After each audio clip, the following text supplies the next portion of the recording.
Hey everyone, this is Victor from Cyborg for Life, and today I have a very special interview for you. Now, I'm not the one who actually conducted this interview, however, I've decided to share it with you as it's an eye-opening discussion with the man known as the king of modern-day limb lengthening and deformity reconstruction, Dr. Dror Paley. This interview is going to take you through Dr. Paley's humble beginnings in orthopedics that led to the establishment of his Paley Institute and his multiple clinics worldwide. These clinics perform treatments for thousands of medical conditions as well as cosmetic stature lengthening. This is a long yet incredibly informative conversation, so feel free to use the timestamps in the description below to navigate through the different topics. So without further ado, enjoy the first episode of the Paley Podcast, The History of Limb Lengthening with Dr. Paley. Ladies and gentlemen, welcome to the first episode of the Paley Podcast. I'm Dr. Dave Campbell, an orthopedic surgeon and chief medical correspondent for Morning Joe at MSNBC and a medical contributor at MSNBC and NBC, and I'll host this inaugural edition of the Paley Podcast. Over time, this podcast is going to bring you conversations with trailblazers, visionaries, and innovators in orthopedic surgery and all the fields that influence healthcare at the Paley Institutes worldwide. But we're starting right here in West Palm Beach, the flagship, the mothership in Florida.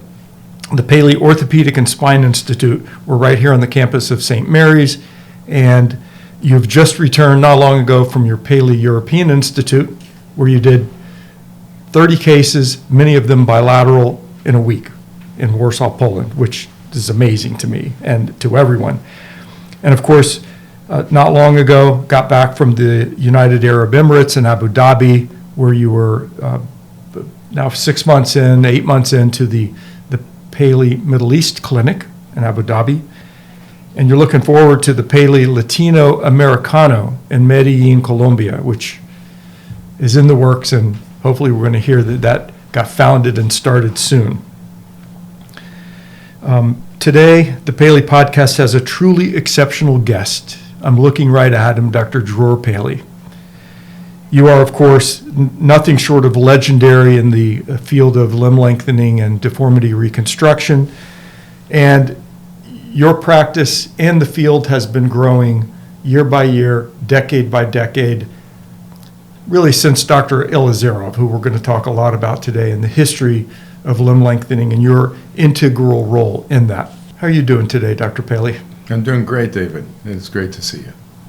It's an honor to be the first host of this episode, and we're looking forward to interacting into the future. This journey that you've been on in limb lengthening and orthopedic surgery, back from Canada through Baltimore to West Palm Beach and now across the world, is intriguing.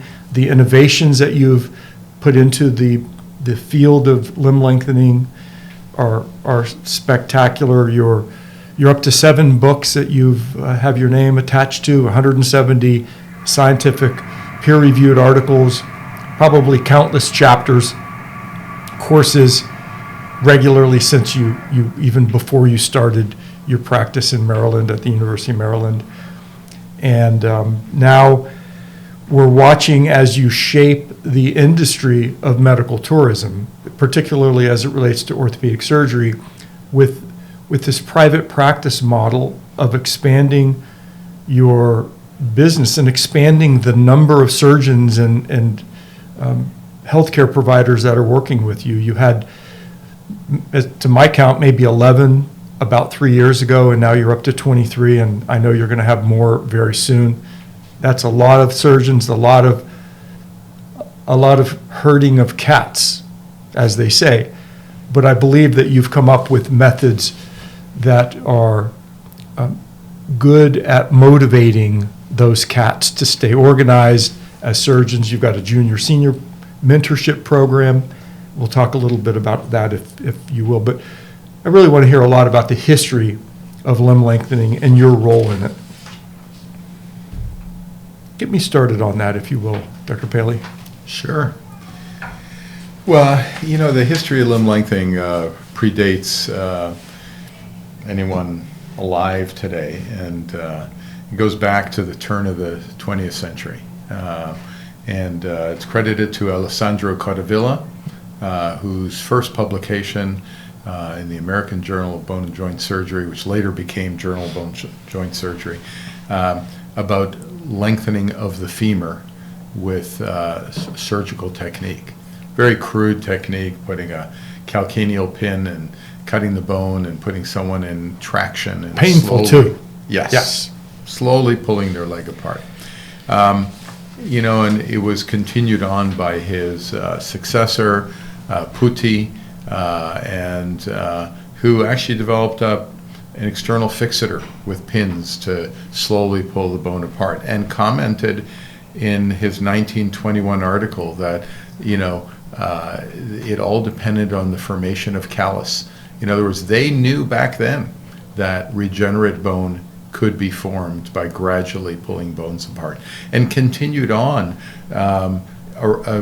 both in Europe, in North America, in Japan, and I'm sure other places, with crude bed-mounted external fixators or semi-portable external fixators, all with gradual distraction, no codified rate or rhythm of lengthening. But many of the concepts, soft tissue releases, problems with knees and hips and stiffness of joints, dislocation of joints, were all recognized. We think we've invented or discovered these things. We did not. They're published in the first half of the 20th century. Yep. And then in the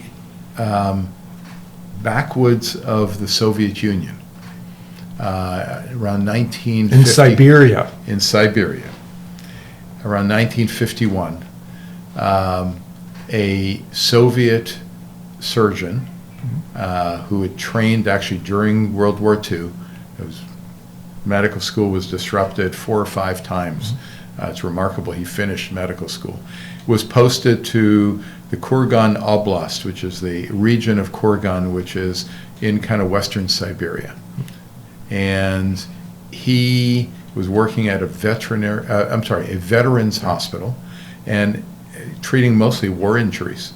And he came up with kind of a better mousetrap, and a portable external fixator using wires, rings, and used it initially for fracture fixation, for straightening out malunions of bones that had healed badly during, after fractures mostly related to the war.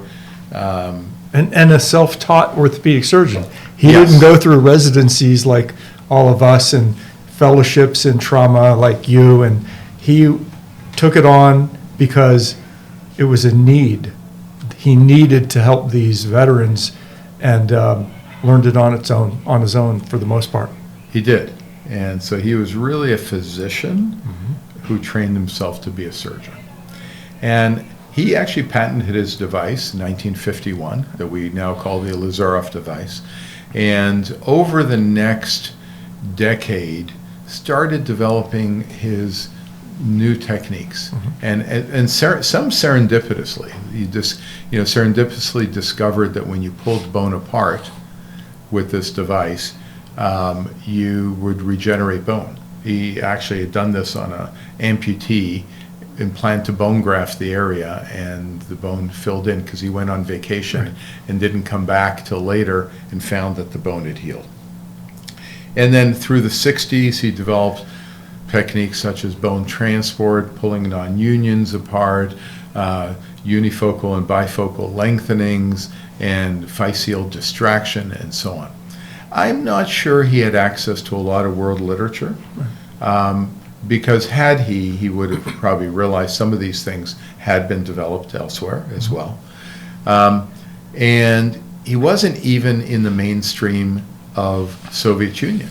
He was in a little town called Kurgan, not in Moscow, Leningrad, or any of the other big cities, and came under a lot of criticism and scrutiny by his colleagues, and was really kept down until he had the fortune of treating an Olympic gold medal high jumper named Valery Brumel in 1967. And Valery had won the Olympics gold medal, one of the last people to do it with the Western roll, as opposed to the Fosbury flop, Yes. which came in 68. So, but Valeri had, I think it was the Rome Olympics, had gotten the gold medal there. But after he'd done that, he had a motorcycle accident where he and a girlfriend were on a motorbike and ended up with an open tibial fracture. Ended up infected, ended up non-united, ended up, I think, with his foot in equinus, a lot of problems to his leg. Career-ending problems. Career-ending. And desperation creating problems, yes. And problems that he was told, we can't do any more for you. Right. You need an amputation. And he was being treated in Moscow at CITO, C-I-T-O, which was the main orthopedic and trauma institute. And actually, which is like 1,500 miles from Kurgan, yes, from Dr. 1,200 miles 1,200. west of Kurgan. And a Soviet Jewish doctor there, Vladimir Golyakhovsky, who actually to this day lives in New York now. He eventually immigrated. And wrote a book of his He story. wrote a history book Yes. about his experience. He had visited Kurgan prior to Brummel's injury. Mm-hmm. And when he brought that information back to CITO, they kind of poo-pooed it. So he was at the institute where Brummel was at, and he kind of quietly told him, listen, if you want to save your leg, get out of here and go to Kurgan. And Brummel went to Kurgan, got treated successfully, and this obviously was big news. Yeah. Gold medal winner. He, I think, competed, did not win, in the '68 Olympics. Just the fact that he could do that. I think he cleared 2 meters 2 years later, as I recall. He did, which is no small feat. No. I mean, 6.5 feet, imagine. Yeah. So he, both he and Ilizarov leaped to fame through this. And in fact, Ilizarov was best man at his wedding and so on. And maybe he got over that stigma that was handed down from Moscow with the hierarchy in the Soviet Union was pretty strict back then. And he was this country guy doing, I'm sure a lot of criticism, I know that a lot of criticism was aimed at him over those years that transpired while he was figuring out scientifically the rate and rhythm of distraction for proper bone growth. And too fast damages the nerves, too slow, the bone heals and all the growth stops and you've lost your effort. Right. Yeah. He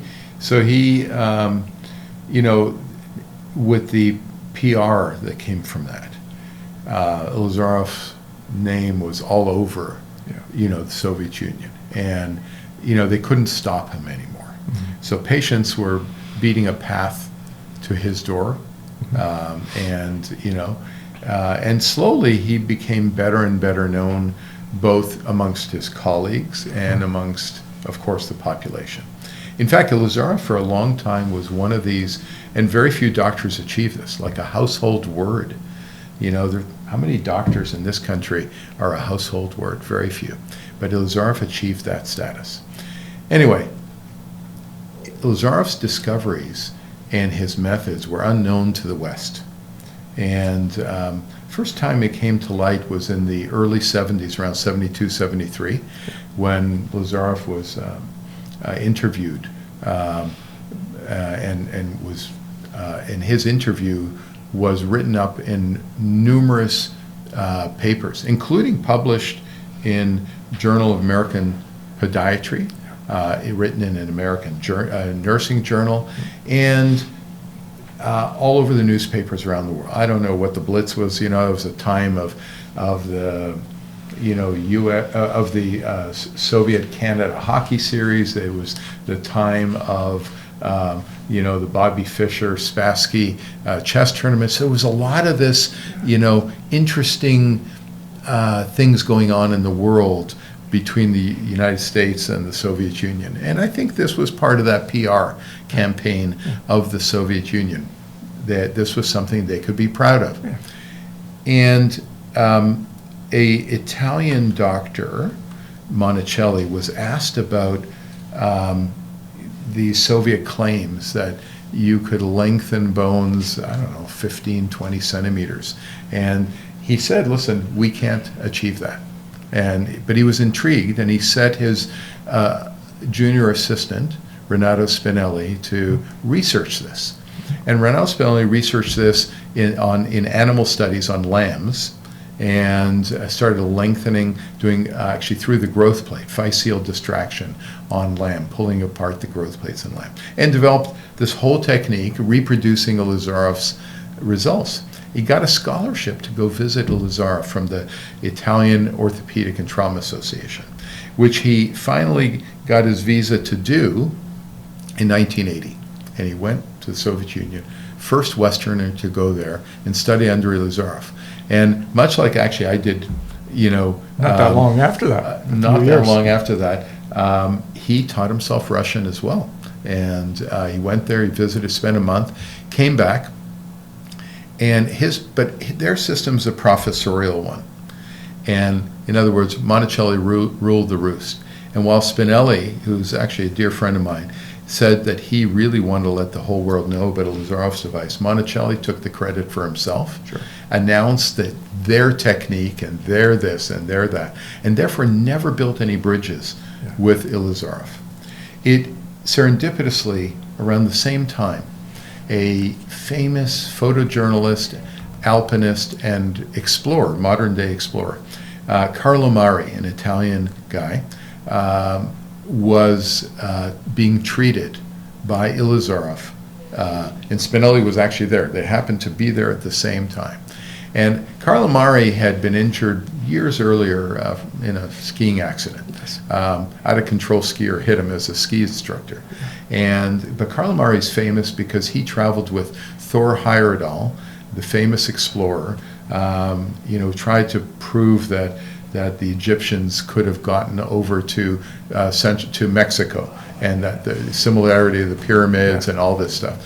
And Carlo Mari was on those expeditions, the Ra 1, the Ra 2, and then later one that occurred in the Persian Gulf called the Tigris. And while on that last expedition, there was also a Russian, Yuri Senkevich, on that expedition, who told Carlo Mari about Ilizarov. Why? Because Carlo Mari also had had an open tibia fracture, also got infected, also had this, very similar to Valery Brummel, interestingly. And he said, listen, we got a guy at home who could fix your leg. So he arranged for it, and I think the Tigris expedition was in 77 or 8, and he came in 1980, was treated by Ilizarov, leg was straightened, lengthened, infection cured, non-union healed, foot repositioned, and so on. Which is amazing for every orthopedic surgeon in 1980, that was amazing. And you know what? I was beginning my residency in 1980, and I can tell you, at least that I can relate to, in 1980, that was not doable. Okay? It was amputation. It was amputation. But he succeeded, and he came back to his hometown Lecco, which is near Como. People know Como is right nearby, same lake. And he told his next door neighbor, Angelo Villa, who's an orthopedic surgeon, who was involved the whole time and who had treated him and failed.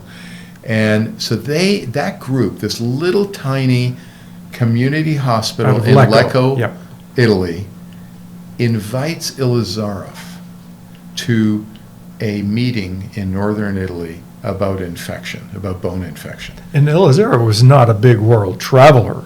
No, well, the Iron Curtain. He couldn't. Was I mean, he'd been in various, Eastern countries behind the Iron Curtain, but he'd not been to the West.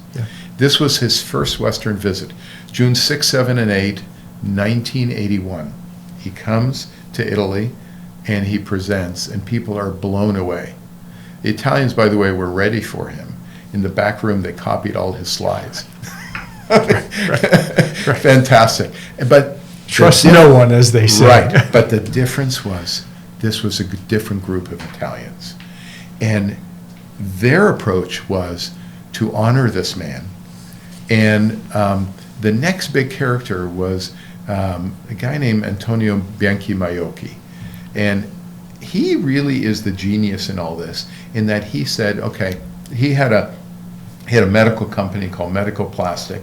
He says, you know what, I'm going to create an accord between the Soviet Union and Italy to allow us to import this device and use Illizarov's name legally under contract, And he did that. That's an upstanding approach to this, obviously. It is the right approach. It was a non-patented device. Mm-hmm. I mean, their internal patent, by the way, would have lapsed, first of all, even if it was honored. And it was only in the Soviet Union, and they could have copied this. Yeah. Okay, anybody could make rings, wires, So he did the right thing.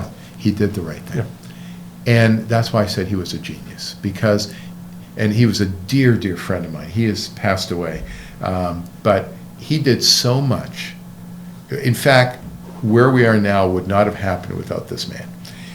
He went 1982, got a signed agreement with the Licenzentorg in Moscow, which basically they paid a licensing fee to use Illizarov's name and so on. They actually manufactured himself because the stainless steel in the Soviet Union rusted. Yeah. They didn't want, they actually improved on his device, to be honest. Yeah. And they made some new parts and so on, improved the wire tension, so many things. But they sold it under a logo that they created with the ring and the two crossed wires and Illizarov's name in the middle. And they had the right to do that. And that's the beautiful thing. And as part of that, they negotiated that Illizarov would come and do educational sessions in the West. And so Illizarov came many times to the West to start teaching. And they also had an interchange where they went to the Soviet Union. And that's how it started, 1981. I first heard about it in 1983.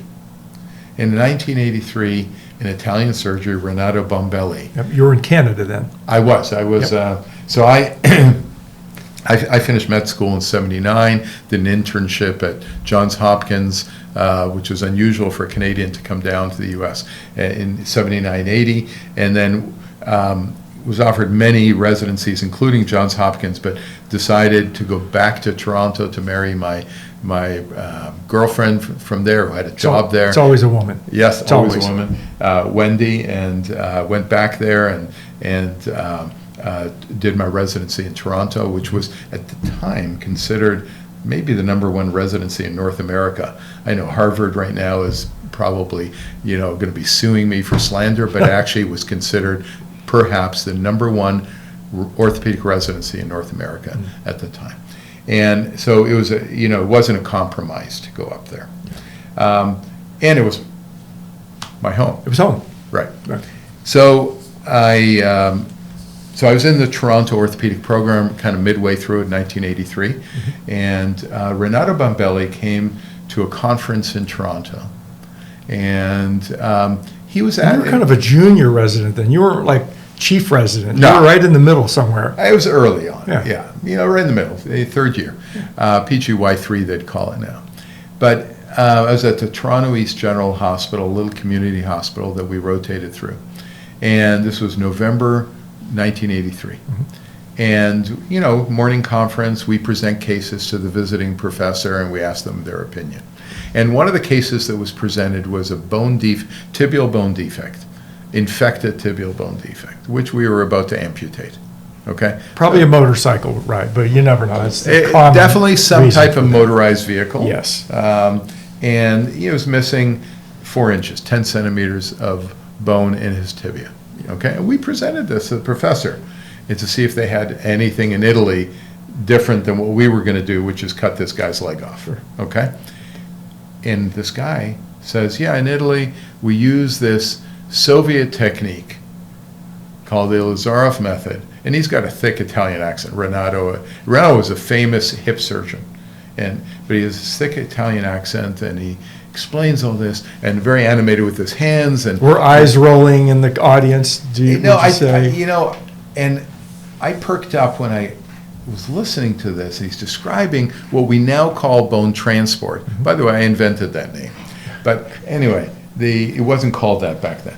And where you cut the bone and you move it down and it grows bone behind it and it reaches the other end and then the two ends join together. And he explained all this. I was lost.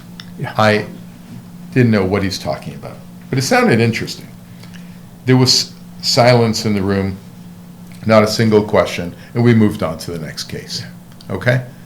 So I assumed I was the only dummy in the room who didn't know what this technique, which obviously everyone else in the room knew about, because it was so obvious that nobody asked a question. Yeah. Okay? All right? I was wondering why we weren't doing this technique, but we're going to cut this guy's leg off. Yeah. So during the coffee break, I went over to Dr. Bombelli and introduced myself and said, can you explain that Russian technique that you explained? I've never heard of it. And he takes out a little pen and on a paper napkin, the most famous orthopedic piece of paper is the napkin, right? Yeah. And then you draw it out on a napkin, and he explained it to me. And the light bulb went on.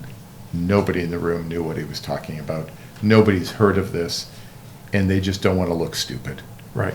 Because that's how I felt at that moment.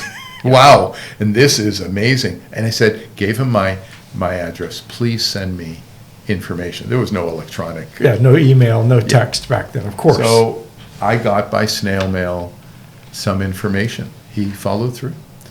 And I met him again at the Academy meeting in February '84, and he gave me more information. And I started researching this, and I went to the equivalent of the Canadian Library of Congress. I forget what the name of it. It's not called the Canadian Library, but it's the number one library in Ottawa, and I was from Ottawa. So I went to Ottawa during one of my vacations, went to the library, and started trying to get every paper there was about Ilizarov, all in Russian. Not one English paper, but English abstracts. And I read the English abstracts, and I was really fascinated by this. Why pick that topic back at a time when you're still needing to learn hand surgery, trauma surgery, oncologic surgery, sports medicine, go down the list of orthopedic surgery? What triggered you to put so much effort into something that no other of your peers, none of those other residents, and maybe none of the professors had a clue, hadn't heard about this yet? Why did you get so inspired with that great unknown? Maybe that's the reason.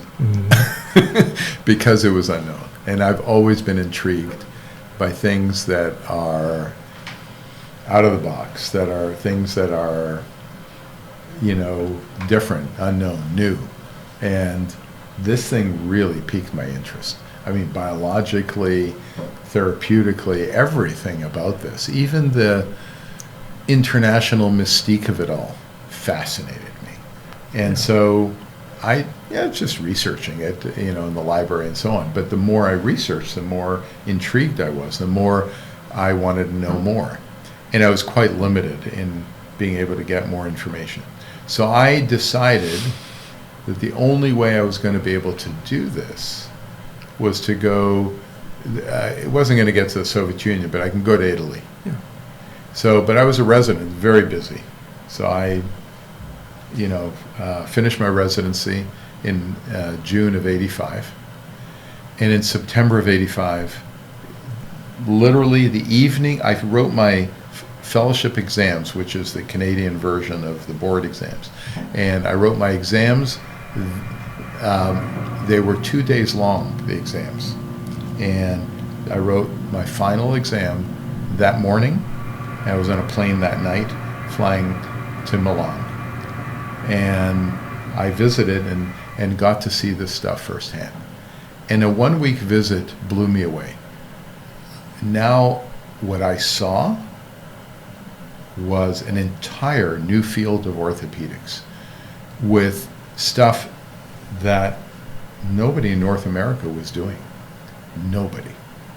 From adult treatments of non-unions, bone defects, osteomyelitis, to pediatric treatments of, lengthening for congenital problems, developmental problems, post-traumatic problems, to deformity corrections of magnitudes of angles and deformities never seen before, and on and on and on. Foot, hand, upper extremity, lower extremity. Where the solution up till then was generally amputation. It was either no treatment, Right, amputation, or bad treatment, right. but no good treatment. And not a lot of hope. You know, we were doing treatments that had success rates of less than 50%. How can you look at, especially a parent of a patient in the eye, and say, I'm going to do this and this operation, and you know that you have a success rate less than 50%? It's not ethical. It's not something, and this thing, from what I could see, had a really high success rate. And a relatively low complication rate, not zero. And actually, it was a low technology solution. That was the fascinating part. He was doing this in very crude circumstances, with only spinal anesthesia, not great antisepsis. You know, it was just, he was doing this with low technology. So that fascinated me, and also my interest in travel and the whole developing world. This was the solution, let alone North America. Interestingly, Illizarov was not as unknown as I thought. There were references to him even in books on external fixation. Dana Mirs, very famous traumatologist from Pittsburgh, published a book on external fixation in 1983. In this book, talks about Ilizarov and says that this complex series of construction and so on would be of no interest to Western surgeons. Okay, unbelievable. And Dr. Mirs, of course, very influential, and University of Pittsburgh, very influential with one of your not proteges, but somebody that you hugely looked up to, Dr. Thomas Starzl from Pittsburgh, who's the perhaps father of modern transplantation surgery, who you've looked at in your career and viewed him as somebody, the top of the heap, somebody to look forward to with innovation and. Starzl was, I'd heard about him when I was an intern, and what piqued my interest on him is that the guy who worked with him that told me about him was a resident a year ahead of me at Hopkins, and said what was amazing about this guy is that he only wanted to do surgery that no one else could do. And this was as he was developing liver transplantation. And I latched on to that line, doing surgery that no one else could do. Yeah. Never imagined that I would one day be one of those surgeons who does surgery that very few, if anyone, can do, and would develop those kind of techniques. And but yeah, here it was. This was this incredible technique that's being done in Italy. So they'd reproduced Illizarov's device. That's very results. That's very important. Yeah.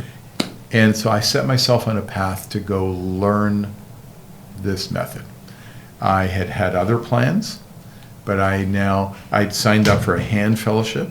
I honored my commitment to do my hand fellowship. Mm-hmm.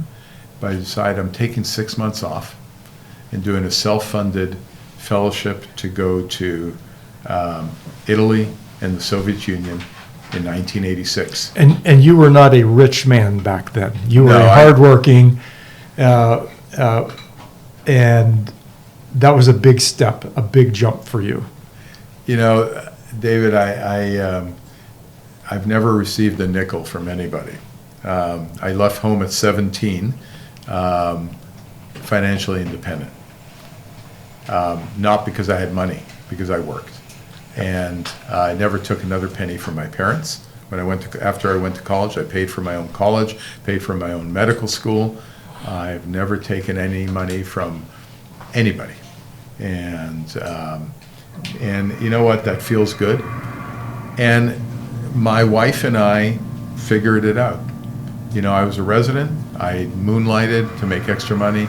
She had a job, and we saved up, and we did this. We got some sponsorship also from the orthopedic company, we did this. That 6 months cost us over $50,000 back then. That was a lot of money. Sure.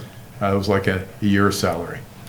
But we did it. It was important. It's what I just knew I had to do this. And we went over, we did this. It was the most incredible 6 months. And I went to the Soviet Union, managed to get a visa. I think being a Canadian facilitated that. Made it easier. And Kurgan was not a touristic city, so you needed a special visa to go to Kurgan. It was a closed city, it was called. But they had a big international conference. And I managed to kind of join the Italian delegation and went there. In fact, my infant son, he was 2.5 years old. My wife was pregnant with our second son. And we traveled a little bit in the Soviet Union, then she left. She didn't come to Kurgan. I went to Kurgan on my own, which was the work part of the trip. And it was incredible. And during that time, I mean, look, we could spend the whole podcast just talking about that interval. But during that time, Ilizarov invited me back to spend another month with him. And so in February of '87, I went back, took him up on that offer. And I was already teaching myself Russian. By February '87, I was fairly fluent. And so I never needed a translator on my second trip. I did use one on my first trip, never needed one on my second trip. You know, I could read Cyrillic, I could write Cyrillic, I could, I could speak. And February was great. Nobody goes to the Soviet Union. Nobody goes to Siberia in February. No. It's freaking Not cold. intentionally. It's cold. And it's minus 40. I brought my cross-country skis, and I relished the entire experience. And I immersed myself in their culture, in their people, and in the subject matter that I came to study. So, some of that immersion you've told me about and has a lot of intrigue to it. A lot of the things that you did to help support Jews that were living in the Soviet Union and repressed, and some of the help that you did for them. Do you care to mention any of that now? That is a whole story in and of itself. It is, you know, and I have to credit my ex-wife, Wendy, who was very active in many volunteer organizations. Mm-hmm. And one of them was with Soviet Jewry, and which I'd been active in high school, but she continued. And at that time, it was the height of trying to help these Jews get out of Russia and go to Israel. And they were called refuseniks if they were turned down from that. And they suffered, and they were beaten up, and they were, discriminated against. And it was, at that time, the Soviet Union and U.S., there was little we got from the Soviets. So we bought caviar, vodka, and Jews. Yeah, we bought Jews. They traded between Russia and this. They'd say, let so many of them out. And so Wendy and I, on our first trip also, that's the reason she came to the Soviet Union. We spent 2 weeks visiting, being great tourists, and at night visiting different Jewish families. That was our activity. And we were beyond suspicion. We had a little kid, she's pregnant, and we smuggled all kinds of things in and out of the Soviet Union. These are stories for another time, but the second trip I did the same, except I didn't have the cover of my wife because I went on my own. And it is remarkable I didn't get arrested because I did some pretty risky things, to support underground printing presses, schools, medical depots where I brought all kinds of medicines in that weren't available, and helped people who'd gotten out of jail. This was my nighttime activity. But then I went to Kurgan and became a good student and studied all this. And, I used to take books out of their library, photograph them, so I'd have them at home. I translated about 100 different articles from Russian to English, which is what helped my Russian. So I brought all the books to, there was no Google.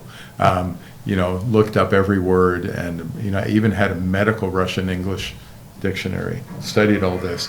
And at night I'd be invited to people's homes, and we'd have everything from political discussions to medical discussions. And you know what? I took advantage of certain situations, such as the fact that they couldn't easily get alcohol. At that time, Gorbachev had shut that down. So I'd invite them all to my hotel where I had Mini all the bars. access. I don't even drink. Yeah. And I'd buy them vodka, and they'd spill their tongue about how do you treat congenital arthrosis, how do you treat this. It was kind of a sort of medical espionage in that I got all this information, quid pro quo. And, I did a lot of things to get information. But one thing I never did, I never didn't give credit to where that information came from. So, I never did what happened with Monticelli and Spinelli. I took this information, which Ilizarov was very afraid of losing control of because somebody might not give them credit. I always gave credit. Where the origin of these ideas. That, to me, is sacrosanct. And, whoever's idea, I like to give credit to where these things came from. But it really helped. I learned so much.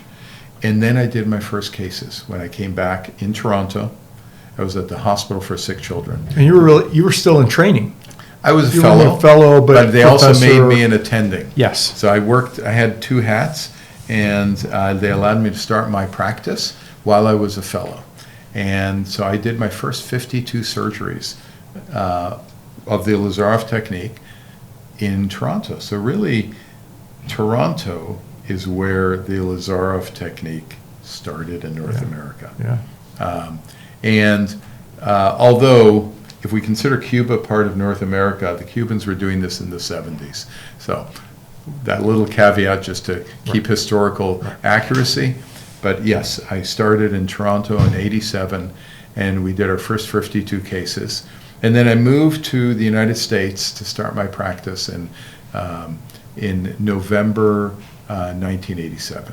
Tell me about when you had a backlog by the time you started your practice. I know that, and by 6 months in, you had a backlog of more than 100 cases. But that time between when you came back from the Soviet Union, and you were trained, and then you worked in Toronto, and then you facilitated having Ilizarov come to North America, come to the United States. That story is very interesting to me. So there were others interested now in Ilizarov because I was in communication with Stuart Greene from California and Victor Frankel from New York. And both of them had an interest in this.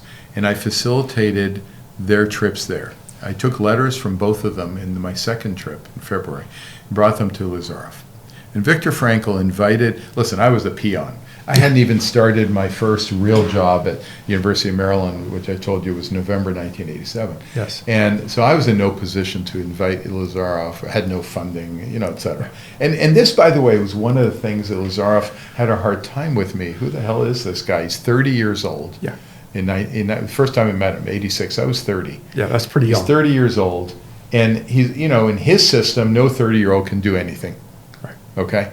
And the difference is in the United States, we're very independent, and even 30-year-olds can get things done. So we don't have a professorial system where only some big professor can achieve things. And so but still, the big professor was Victor Frankel. He was the head of Hospital for Joint Diseases. And I went to him, I met with him, and together we invited Ilizarov to come to be the Robert Jones Lecturer at the Hospital for Joint Disease on October 31st, 1987. And I came with letter in hand, invitation in hand, and with a request by both Victor Frankel and Stuart Greene to visit Kurgan. And so that started the communication between these other 2 doctors who, and in fact, both of them went, I think, in May of '87. So I'd been there twice, was already practicing the Ilizarov device, the Ilizarov method, when these guys visited for the first time. So I left Toronto literally on the 29th or 30th of October, 1987, and drove to New York for Ilizarov's inaugural lecture. And then November 1st, 2nd, 3rd of '87, we held the first conference on the Ilizarov method in North America. First one. And it was very well received. 187 attendees at the Roosevelt Hotel in New York, and I had carte blanche to invite all my buddies from Europe. All these people who had visited and traveled with and so on. And I didn't just invite the Ilizaravians. I invited also Monticelli Spinelli. I invited, I invited the people from Verona, the Orthofix group, De Bastiani, and all these. It was an incredible conference. So we had all these people there in this first conference, and it was sponsored by Richards Medical, which later became Smith and Nephew. Yes. And I presented our experience, which was 52 cases, but so many different types of cases I'd done, from congenital arthrosis to bone transport to lengthening for congenital cases to angular deformities and so on. And I was starting 15 days later in my job at University of Maryland. When I arrived on the 15th of November in Baltimore, in University of Maryland, the department secretary comes up to me and says, and she has this southern accent, and she says, I was in the South now. She says, Dr. Paley, we have, not sure why, but we have this stack of x-rays, because no digital x-rays, real x-rays, that have been coming in on a daily basis from all over the world for you to review with letters. And I said, Betsy, I have no idea about this. So it turned out from this exposure, I was an overnight celebrity. Yeah. And I was known in the next 6 months by everybody. Okay? Which was great and horrible at the same time. You had a backlog of 18 months at one point. Well, that was actually a good thing. But the bad thing is that it pissed a lot of people off who felt that I hadn't done anything to earn this, and I was better known than people who had been out there for 15, 20 years. You jumped at the hierarchy. Yeah. So, but, this was new. This was novel. This was, incredible. And everybody wanted to learn about this. And, Richards Medical sponsored a lot of courses, and I was running all those courses. So, and I was invited to every meeting. Tadjan, who ran the pediatric, it's now called IPOS, but had invited me to run a 2-day limb lengthening course where I invited again all my cronies and to this thing. And so I had exposure like crazy to the whole country, the whole world. And then I got invited to start running courses in different countries in the world.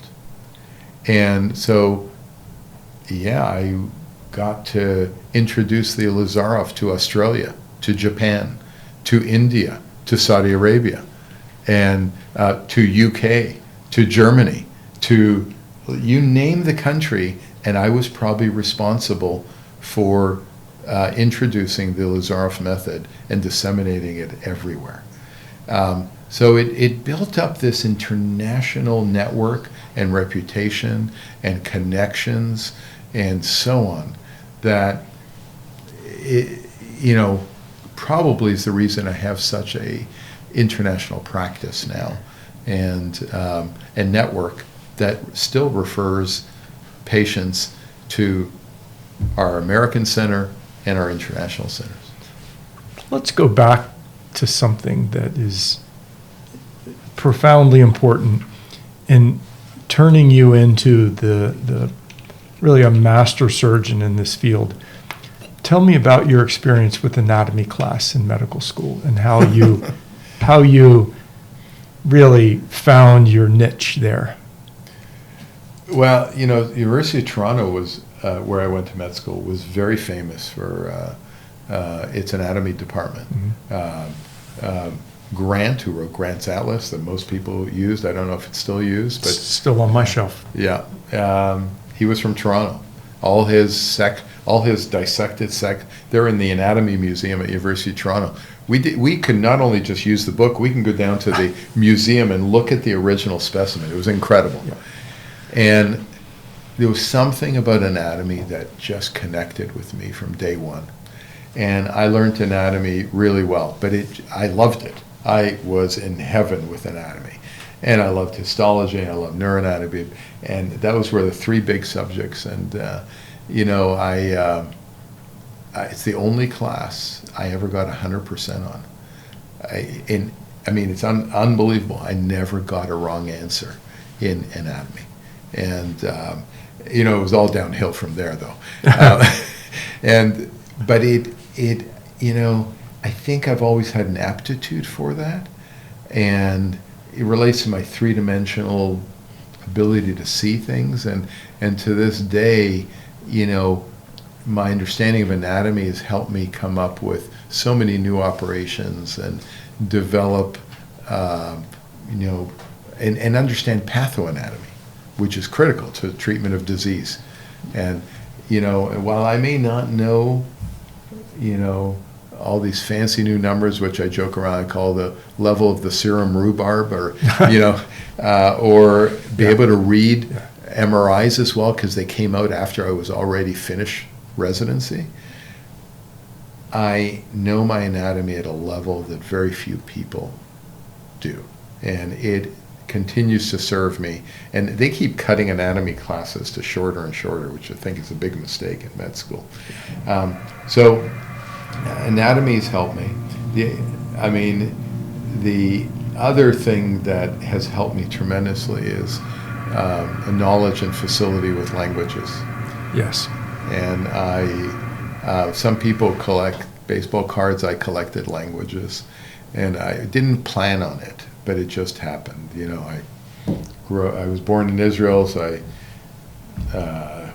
my mother tongue was Hebrew, and my mother preserved that language at home.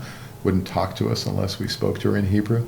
And then English, obviously, at age 4 when we immigrated to North America, initially to Boston, then Montreal. And then,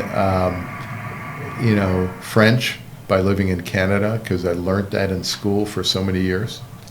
And then, and the next came Italian from living in Italy for 4 months, and Russian because of the story I've told you. Sure. I didn't have to, but it was valuable. It was very useful. And then Spanish, honestly, because I moved to the United States in '87 and decided that this was the second language here, and I was going to South America a lot, and I said, if you're an American, you probably should speak Spanish. So Spanish is the only one I kind of taught myself not living in the country. I taught it to myself purely from reading books, which was one of my ways of doing it. I'd read a book and translate and learn the grammar. And I dabble in a few other languages like Portuguese and German and and Arabic and some Polish and so on, but nothing like the fluency of these other languages. And now I have a practice where I literally use the 6 languages I'm fluent in every single week in talking to patients who come from all these areas. So I had no idea that it would become such an important part of my practice. Although, ironically, I had this kind of vision of it. This is a true story. I know it sounds hokey in retrospect, but I had this vision of it during medical school that I kind of wanted to do a job where I would, be able to do medicine in different countries in the world, and therefore it would be important to learn a lot of different languages. And how prescient was that? I think part of it was the mentality came from my father, who was a Holocaust survivor, where you had to have a suitcase packed and a passport ready in case some bad things happened in your society. I mean, he had to, leave Poland and then got forcibly sent to Russia, to Soviet Union, and then emigrated to Israel after being a displaced person in Germany for a while, and I wanted to have a job where I could have a job no matter where I lived. It was part of my choice of picking medicine and part of my rationale of speaking languages. So I wasn't afraid of this. And, it's funny looking back at that. I remember that kind of dream. And you never think much of it, but then you look back at it and say, oh my God, we have a Yiddish word, Bashert. Bashert means it was destined to be. Yeah. There is actually no perfect English translation. So it was kind of destined to be that I would become this medical tourism international surgeon, and teach around the world and provide services around the world and relate to patients from all over the world. And I know it's so strange, but that's my life. People come and see my practice, which I'm used to. To me, that's normal. And they that's not normal. That's incredible. Yeah. And I love it, and I thrive on it, and I enjoy it, and I don't know anything else. You were in practice about 15 years when you wrote and had published the singularly most important book in the field. 2002, you had the Principles of Deformity Correction, and that's been used and relied upon in your fields ever since. How did that impact you or your position in the field and across the world? So I came up with this system of deformity planning. Mm-hmm. And it dates back to 1987 when I came across an article by Ken Krakow from Johns Hopkins about angles of the knee and so on, and I was fascinated by this. And and it was in a throwaway journal. Nobody else would have ever quoted again. But I've made that article famous because that article was the epiphany for me. And I started using this technique of measuring angles at the knee, Mm-hmm. In my practice in 1987, because I happened to be, and I was trying to figure out where to put the hinge. When you correct things with the Ilizarov device, you actually have to place a hinge at a certain location. And in Kurgan, they just always put the hinge kind of off the ring. But there was no specific location. It didn't make sense to me that the pivot point where you rotate every deformity is always in the same location, especially for metaphyseal deformity. Yeah. And so I came up with this geometric method, actually in 1987. And then I worked on it for several years. And then when it kind of got to the point that it was reproducible, and we tested it thousands of times and made all kinds of discoveries from it and then codified it, I started a course to teach this method. And in fact, I was already teaching that course 1989. 2 years in. 2 years into your practice. Yeah. It was very crude still, early on. It got refined in 1990, where I think the American Academy of Orthopedic Surgery was in Washington. I lived in Baltimore. And I decided to I passed out little brochures about this deformity course I was going to run. And all these people came. And one of my friends and colleagues, Jim Aronson, Jim was the guy who did a lot of the basic science work to reproduce, show how the bone formed, and also some of the soft tissue stuff, reproducing Illizarov's original work. Okay, he was in Little Rock, Arkansas. He's retired. But Jim sat next to me at one of these courses and says to me, again, around 89, 90, Dror, that's going to be the most important contribution of yours to orthopedic surgery. I said, seriously, Jim? Then I'm depressed. If that's the most important thing I'm ever going to do, first of all, I've already done it. Yes. And second of all, I'm hoping I'm going to do much bigger and greater things than figuring out how to plan deformities. Yeah. You know what? He might have been right. It was so simple and so important that it's the only thing I've done that's become part of the fabric of orthopedics. What do I mean by that? Look, when you talk about a telephone, you don't immediately say Alexander Graham Bell, do you? No. It's part of the everyday life, everything you do. Yeah.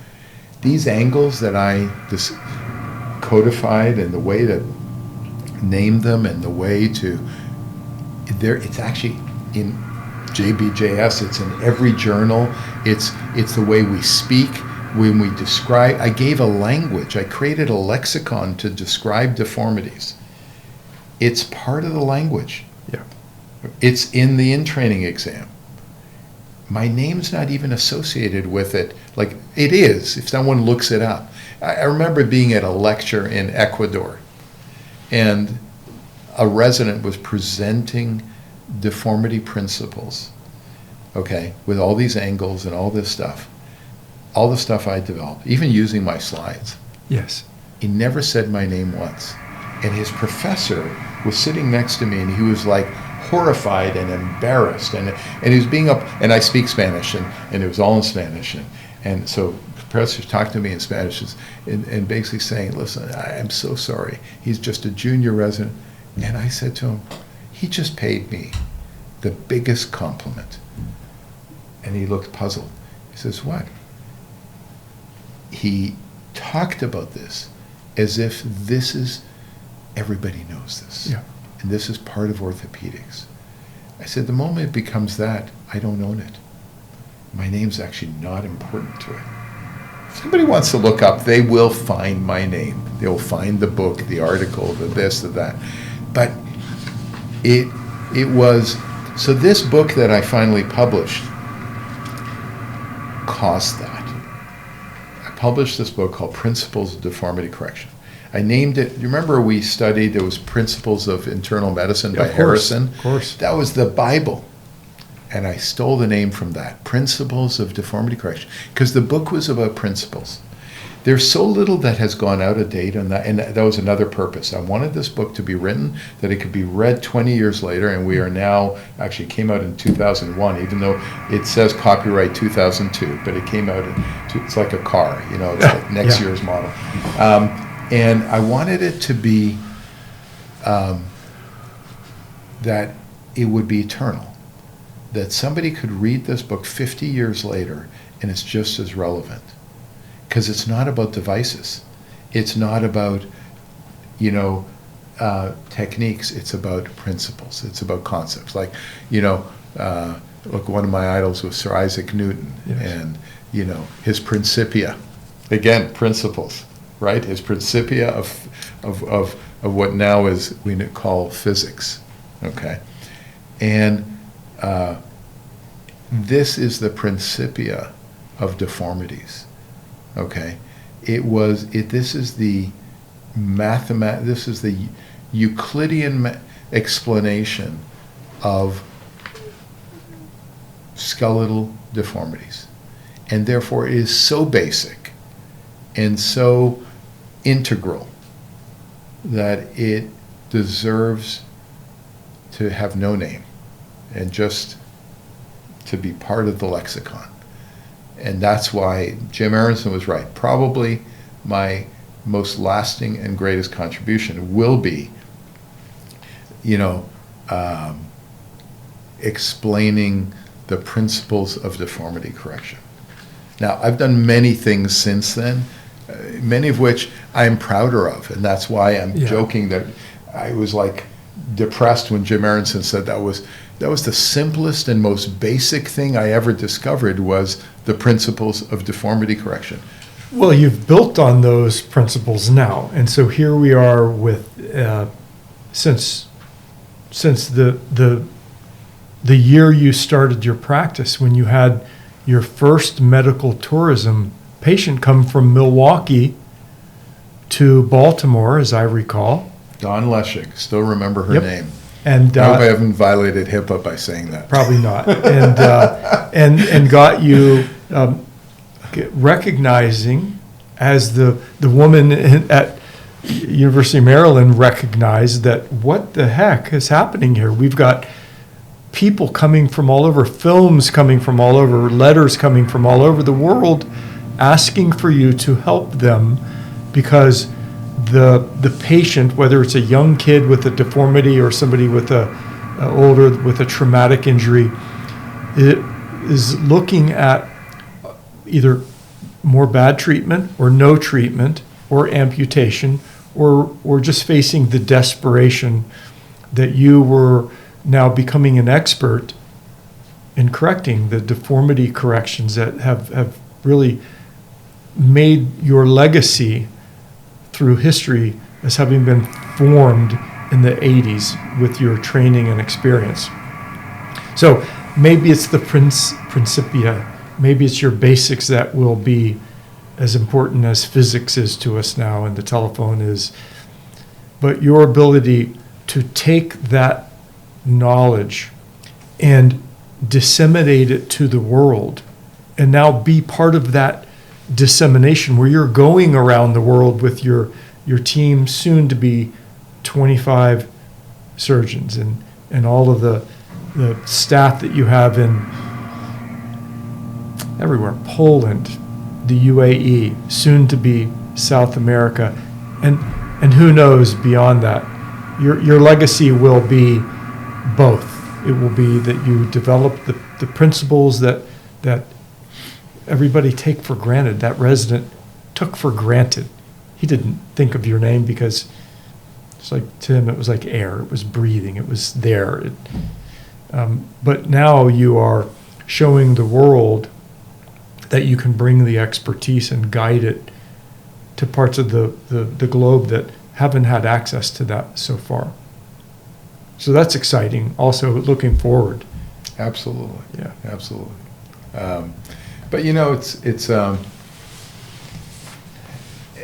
the early days, of course, are really fascinating to reminisce about. But so many exciting things did develop over the ensuing 36 years, and we don't have time to pay tribute and justice to all of them. But I'd like to just mention some of them.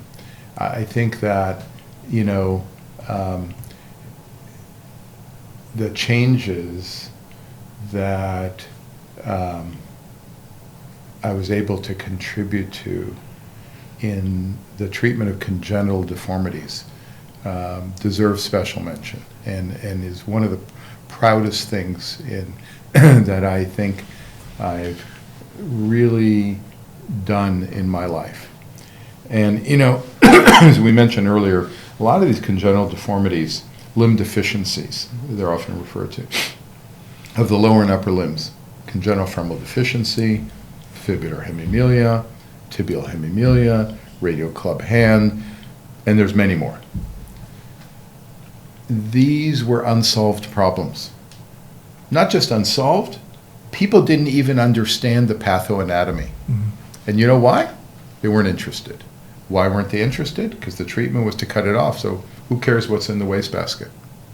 And they're relatively rare. And they were hard to understand. But nobody had spent time. There was no point in spending time how to fix these things when you're going to amputate them. It was so obvious that you amputate these. So the deformity of the hip, for example, for congenital femoral deficiency, deformity of the foot and ankle for fibular hemimelia, deformities of the knee for tibial hemimelia, and so on. These went non-understood. They were just, nobody cared. Nobody actually unraveled these.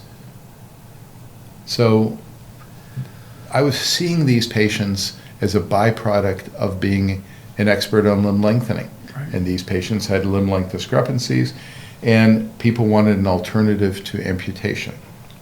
And I did not learn from Ilizarov how to unravel their deformities, because Ilizarov never unraveled them.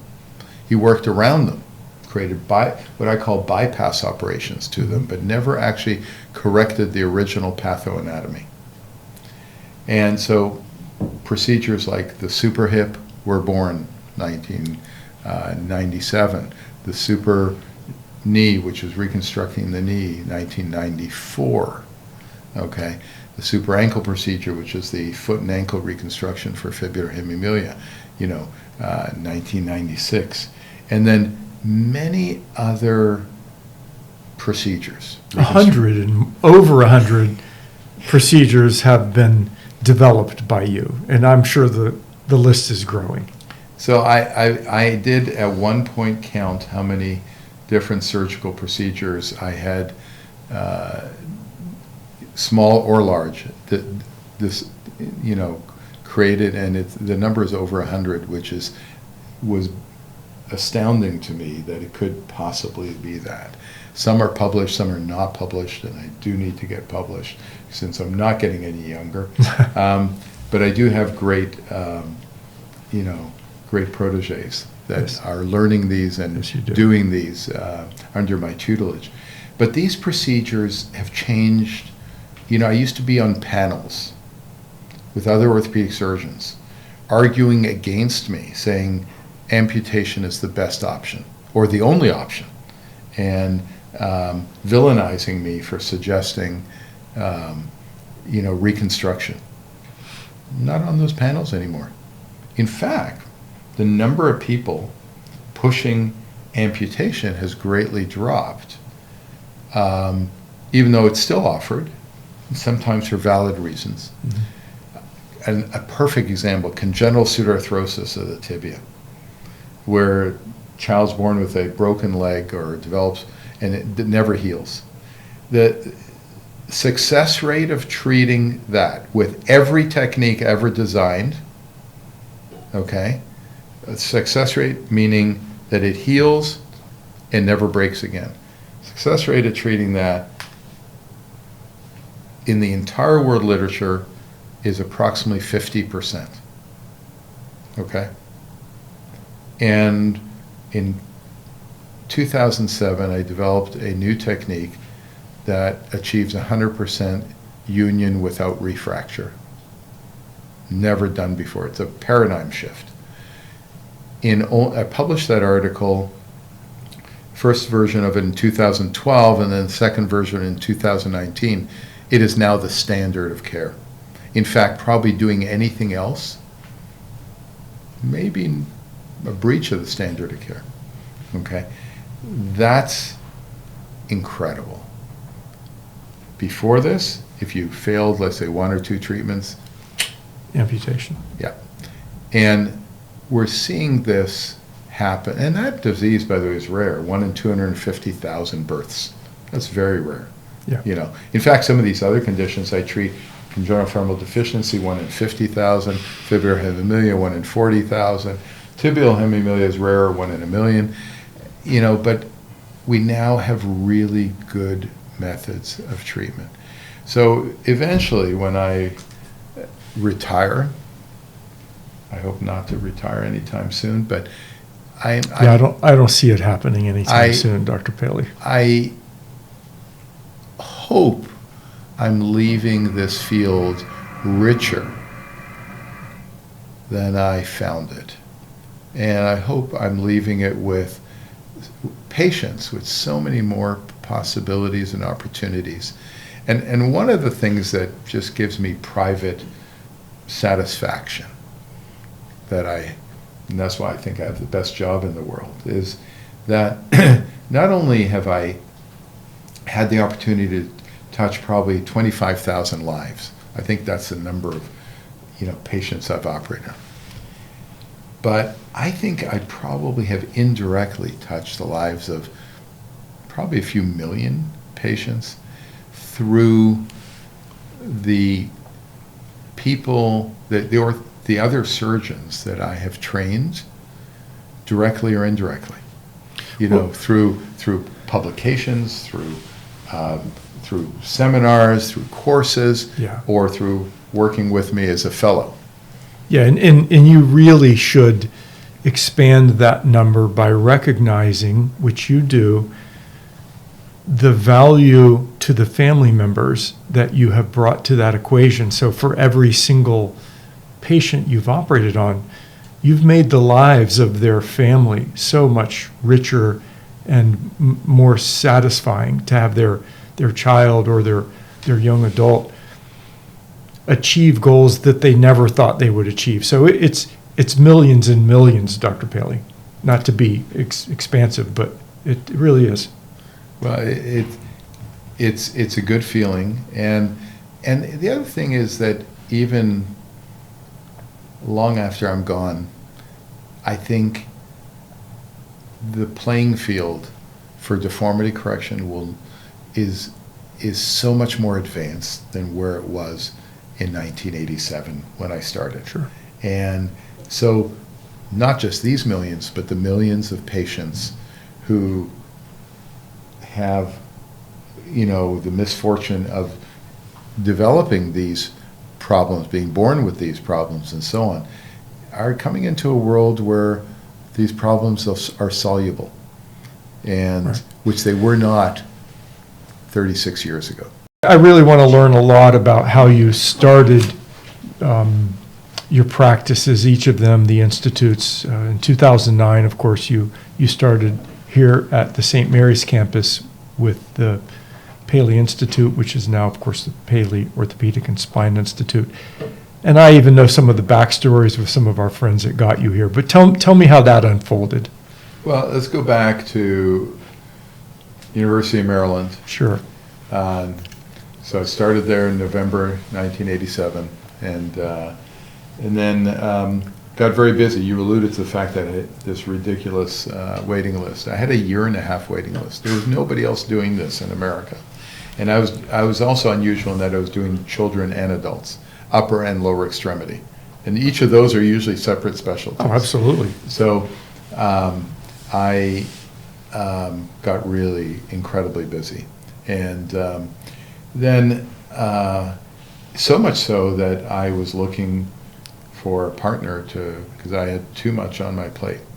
And I became very friendly and collegial with John Herzenberg, who was at Ann Arbor at the time. And John and I had this vision of this limb lengthening center. Nothing had ever been done like that. No. And so we went to his boss at Ann Arbor, we went to my boss in Maryland, and we even co-interviewed at a couple centers. And with the idea we're going to start this limb lengthening center. We were both diehard academics, so it was going to be at an academic center. And long and short of it is, John ended up coming down. Maryland didn't want to lose me. They were quite willing to recruit John. So John came down the end of 1991 and joined me in practice. And my current fellow at the time, Kevin Tetzworth, we also recruited him around the same time. So 6 months later, he joined us. And so the three of us started what got called the Maryland Center for Limb Lengthening and Reconstruction, MCLLR. And and a lot, by the way. I mean, we were at the University of Maryland, but at a thing called Kurgan Hospital, which is a small orthopedic hospital. Used to be an old children's and polio hospital in the west side of Baltimore. And we had so many patients coming still from everywhere. And we both, developed academically. I think I became the youngest full professor at the University of Maryland at the age of 38 or 39, something like that. And John moved up the ladder there as well. And we were always co-directors. We were very good friends and very collegial. And in fact, a lot of the great discoveries occurred during those years. In 2001, we got recruited to Sinai Hospital in Baltimore, which is a community hospital. Has some academic affiliations, but mostly a community hospital. Yeah. But they offered us an opportunity that was hard to turn down. They were going to build us our own building. And they built a $23 million building to house the Limb Lengthening Institute.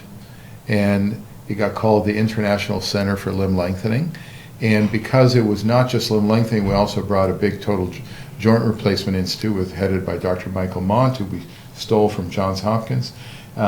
It came under the umbrella of called the Rubin Institute for Advanced Orthopedics.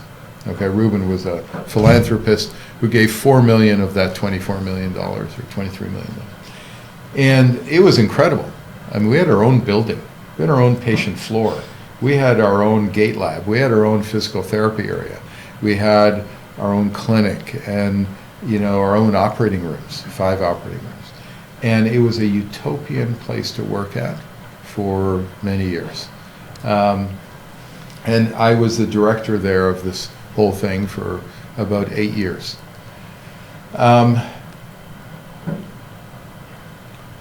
In 2009, I came down here. I kind of had a falling out with our own administration, and our visions diverged. And, I left and came down here. And it was, again, Bashert, destined to be. Yeah. And the beaches and the palm trees didn't hurt. No, but, it's so funny. The first time this place came on my radar and somebody suggested it to me, I blew it away. I said, I just couldn't see an academic surgeon like me practicing in a city called Beach. Right. With the last name Beach. Right. Seriously? I just, Baltimore, maybe Orlando or Miami, but West Palm Beach? Yeah, that was not going to happen. And here I am 14 years later, happy as a clam. I assume clams are happy because but, I met my wife here, Jennifer, my second wife, and, just that was worth moving down here for. And then, this place is a community hospital, St. Mary's Medical Center, 440-bed hospital. It has its own freestanding children's hospital called Palm Beach Children's Hospital, and an adult hospital, level 1 trauma center, inner city hospital, owned by a company called Tenet, which is a big Fortune 500 company. And you know what? They welcomed me here with open arms and gave me an opportunity to go to the next level.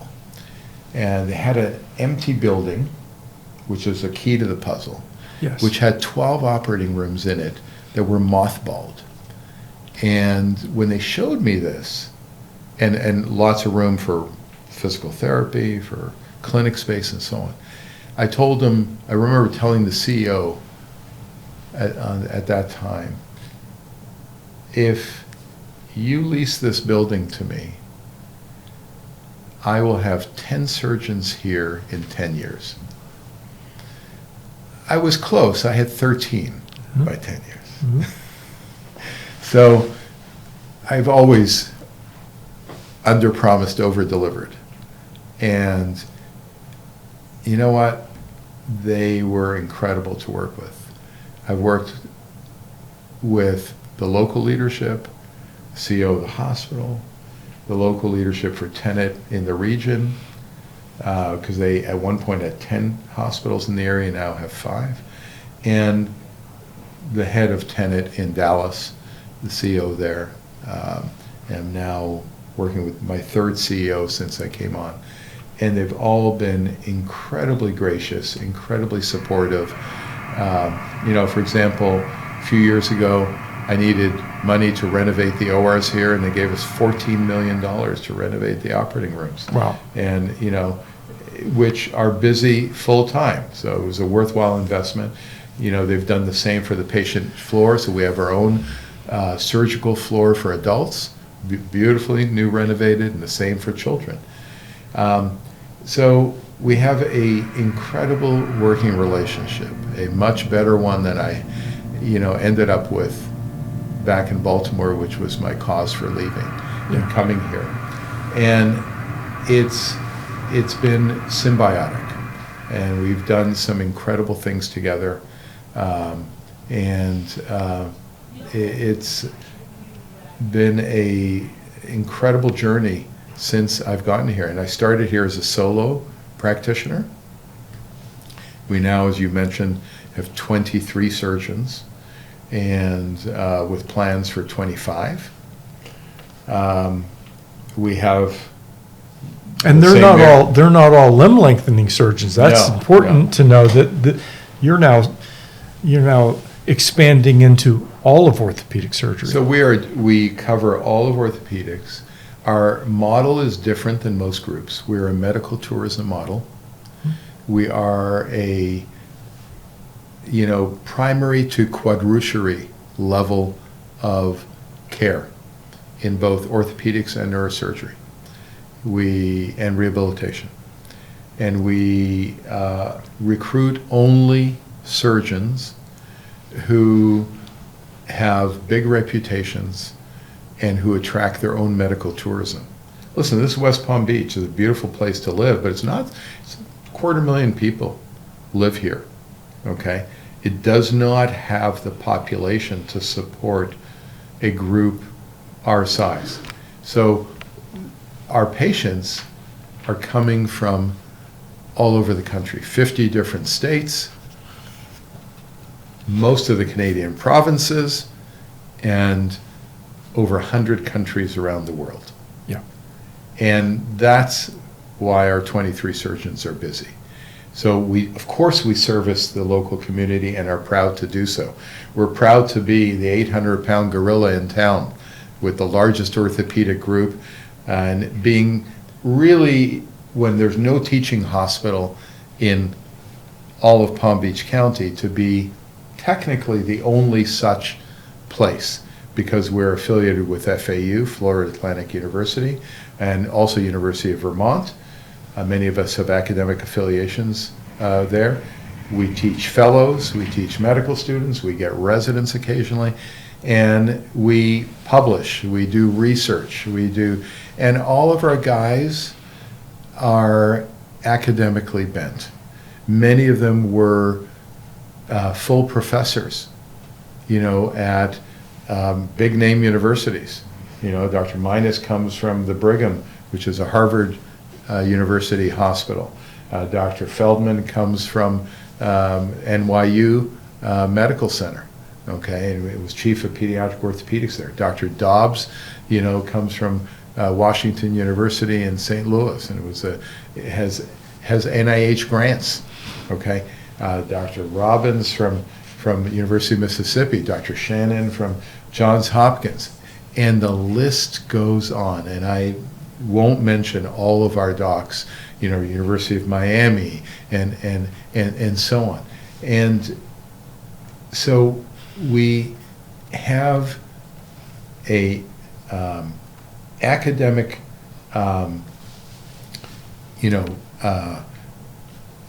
profile that most universities don't have. I would put up our faculty academic-wise, weigh them out academically, put all their CVs on a scale against almost any orthopedic department, academic department in the country. And we have nothing to be ashamed of. Yeah. In fact, we probably are in the top 10 that way. So I am very proud of this all-star group that we've recruited here and grown. And it's mushroomed. It started slowly, but it has grown started quickly. With you. Started with one. Yes. And now it's 23 plus. And we've done some smart things to get there. Yeah, look, my expertise was limb lengthening, deformity correction. In that, I don't have to, characterize where I stand, but I think most people will tell you that I'm probably number one in the world, Yes. and in the country in that field. But I've devoted my whole career to that. I was never a businessman. In fact, for 22 years, I was an employed physician. Actually, I have a name for it. I was institutionalized. Yeah. Yes. Because if I wanted anything, I had to go to the institution and beg for it, literally beg. Yes. Because that's how it works. Now we're in private practice, okay, with an affiliation with Tenet, the hospital, so on. And we are in a model where if I want something, I pay for it. Yeah. And I pay for it from the proceeds of the practice. Nothing different than I do at home, right? Yeah. If I want to buy a car, I have to write a check from my own bank account and pay for it. It's the same thing from our practice. And so we've created a system, a turnkey system, that allows surgeons to succeed. And so a lot of these guys who have come here from academic programs have never been in private practice, most of them. And we create a turnkey system that can come here, and all of them have succeeded financially, academically, and in every measurable parameter, which has been very exciting. One of the systems that's allowed us to grow quickly has been what I call the junior-senior program. And that's a mentorship type program. It is. It's a very unique thing. It's a new business model. I was asked to publish it in Clinical Orthopedics, which is one of our journals recently, and because there's been a lot of interest for it. Remember you said that we were only 11 surgeons in 2020. Before COVID. Right. And we are 23 surgeons. We more than doubled our group. How is that possible? In the worst time period possible, and are all financially successful despite COVID. Right. When people couldn't or wouldn't fly from Europe, Right. fly from the UK, fly from wherever here. No, but where departments were all downsizing. Right. Everybody else in the country was downsizing or freezing bonuses. Yeah. And we instead grew every year. In 2020, we added 3 or 4 surgeons in the height of COVID. 2021, we added a whole bunch of surgeons. 2022, we added a whole bunch of surgeons. And we added some in 2023. Our newest one is coming in October 1st, of this year. How did we do that? So part of it was recruiting top people has become easier because, we have a really good track record, and now we have a pretty good name. People You absolutely do. People want to be associated with the Paley Institute. Okay.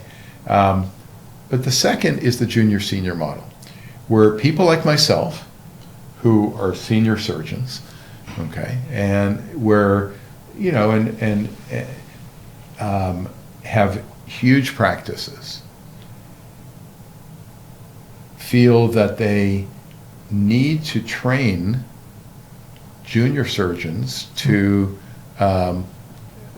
number one, succeed them ultimately, number two, to pass on their knowledge and skill set, and number three, to be able to handle the volume that, reduce the waiting lists and provide better service to our patients.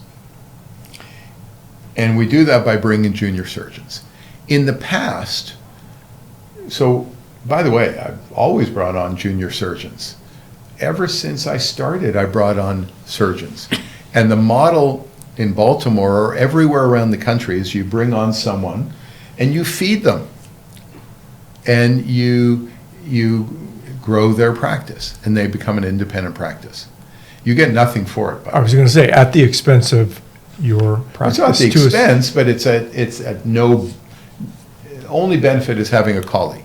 Yeah. Okay, but the patients are coming for my reputation or another senior surgeon's reputation, and not because of our juniors. I know we're picking really good juniors, but so those surgeons get to practice with a senior surgeons and have a mentor who takes them under their wing and feeds them and makes sure that they get to operate on really good cases under his direction, his or her direction, and that they get experienced and that they grow and develop, and they're on a profit sharing model. So that the senior surgeon is guaranteeing them instead of the practice guaranteeing them. So you take all of the risk away from the practice and you bring it on to the senior surgeon. And then eventually they butt off completely independently on their own. Okay? So it is a way to grow practices by transferring risk from the practice to the individual.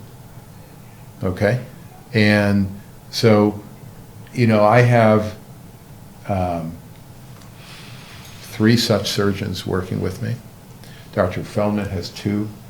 Dr. Giuffrida has 2. Dr. Cantor has 1. And through this model, we've gotten our juniors busy.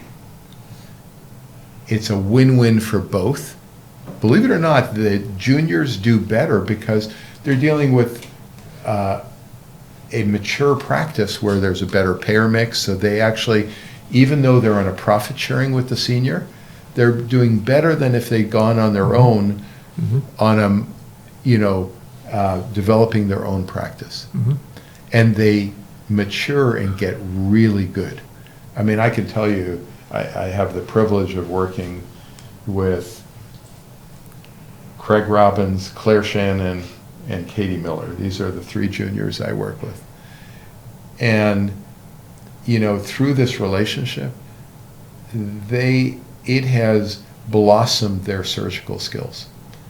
I mean, they're incredible surgeons. Well, and I've been coming here and reporting on both you and the Paley Institutes now for years, and I can attest to their blossoming of their skills, really grounded in good experience before they met you, and now just really growing leaps and bounds professionally. And they travel with me to operate in Warsaw, Poland. They travel with me to operate in Abu Dhabi. And they get to do a lot of the very complex surgeries as well. And I could no longer do what I do on my own. And I could also not treat as many patients on my own. And I feel that through this model, I've created people who I can, whenever I do ride off into the sunset, I can leave my practice in the hands of these incredibly capable individuals to continue on my legacy and to continue on the care of patients without missing a heartbeat. Everything will be the same. They will know what to do. They'll take just as good a care, maybe even better. And they will, provide these innovative, advanced, out-of-the-box, cutting-edge treatments that we are known for, even in my absence. And that's a really good feeling because,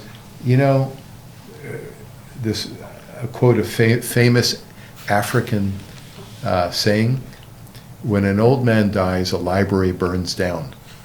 And each of us are a library now. We are, Dr. Feldman, myself, we've, and others, all the senior surgeons have so much experience, so much knowledge, especially the guys I've brought in this practice, that we can't publish it all. We can't pass it all on,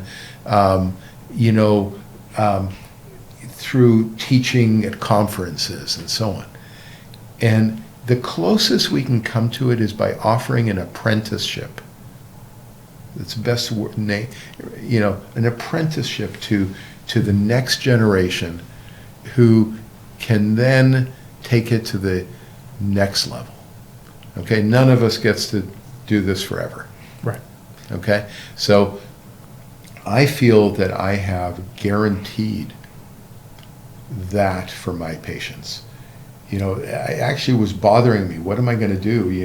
The reason people come here from 50 states and 100 countries is because what we do, what I personally have done, is not available to the level that we do it anywhere else. Okay? And that's not disparaging comment on some very capable surgeons in the United States and around the world, and many of whom I've had the privilege of teaching. But even with those shining stars, okay, many of whom are my dear friends, colleagues, and that I'm really proud of, we're still doing things they're not doing. We're still offering things they're not doing. And we're still inventing and moving the field forward, advancing the science, and offering patients treatments which attracts them to travel from all over the world and all over the country here. I promise that when I eventually am not doing this, none of those patients need to go elsewhere, because my associates, my junior surgeons, who won't be so junior anymore, will be at my level or better by then. And that makes me sleep well at night. Tell me how the mothership here in West Palm Beach, the flagship of the Paley organization, has expanded to other countries, first with Warsaw and then the UAE, Abu Dhabi, and now starting soon in Medellin and wherever after that. How are you going to integrate? You figured out how to train and mentor and bring apprenticeships in. How is that going to continue working, and how has it worked already in some of these other countries? So, David, I've been doing itinerant surgery. That's the name for it, where you do operations other places. I've been doing itinerant surgery in other U.S. cities and in other countries since the beginning.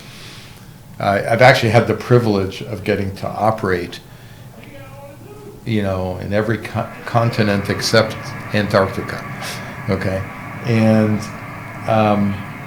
in so many countries, whether it's in Zimbabwe or in Japan or in China or in, or in Milwaukee. So, and I did that for a long time, and I get patients from all over. Mm-hmm. So I started, especially once I moved down here and had a lot more latitude and freedom to do this, I started trying to create an institute, not an institute, but kind of a center to do this at. So I'm not, it's easier to do it one place. So, I opened up for a while in Milan. And for a few years I worked at this hospital in Milan. And, that was okay, but it was, and then they said we can't do children below a certain age. And then I started doing some in Germany. And I looked into the opportunity to do it in the UK, in London. And, I've considered it in Israel. And I've considered it in various countries. And there were one-offs. Yeah. It was just, I credit really getting this off the ground to two of our fellows from Poland who said, would you consider Warsaw? Which I had not considered. It was not on my list. And, Dr. Michał Jashinsky and and later Dr. Tomek Alberczynski, and came to me with the idea of opening up a center in Warsaw, because Warsaw had low-cost healthcare with high quality. And I was going a lot to Poland. That was the other part of it. Yes. I was going a lot to Poland, getting a lot of patients from Poland. And you have a fondness from your family's I time do, in Poland. but I what happened actually since I got this connection in Poland that we developed, and the Polish National Health Fund was sending 25 patients a year fully funded here.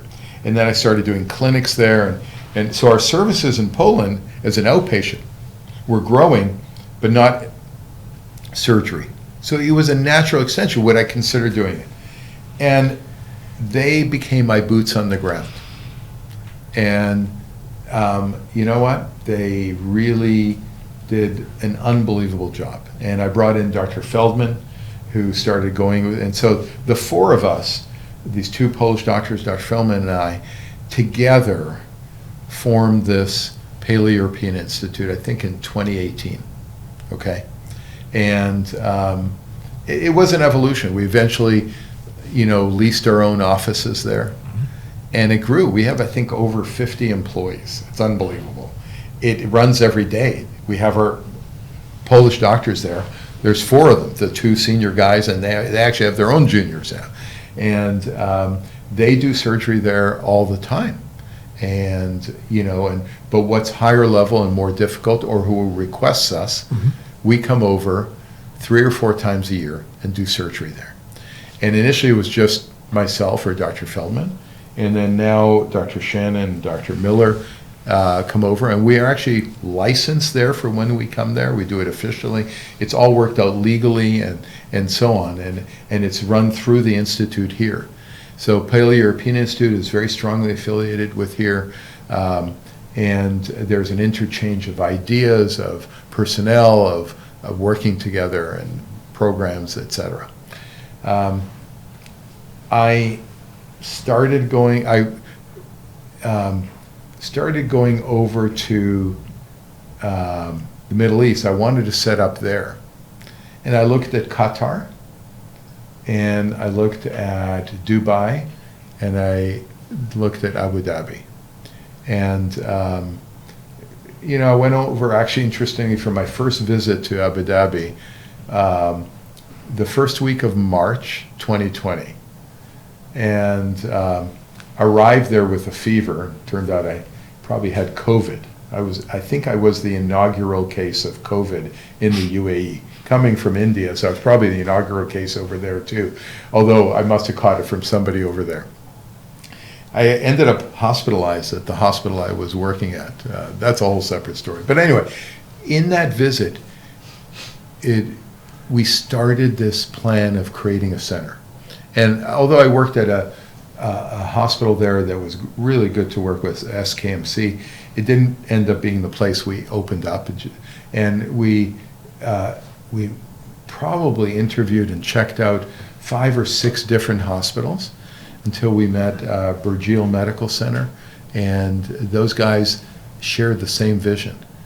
And in a matter of months, we opened up a center there at Burjeel Medical City, and the rest is history. We've gone there now, 2 times. We're going for our 3rd time to operate there. Dr. Feldman's already gone there. Dr. Dobbs has gone there. Dr. Asadi's gone there. So we are slowly getting our entire group involved, and we're all getting licensed in the UAE. So I have a license there to practice, and that has turned into an incredible, pardon the pun, mecca for patients from Asia, Africa, and even from parts of Europe, and actually right now, especially Russia. Right. Because the Russians obviously have a hard time getting visas to travel, including to Poland. Mm-hmm. But they have no problem getting visas to UAE. So we've reinvented ourselves partially. You said, patients couldn't travel to the U.S. during COVID. Right. But we had Poland set up. Right. So we traveled to Poland. We went 5 times during the year, okay, in 2020, 2021.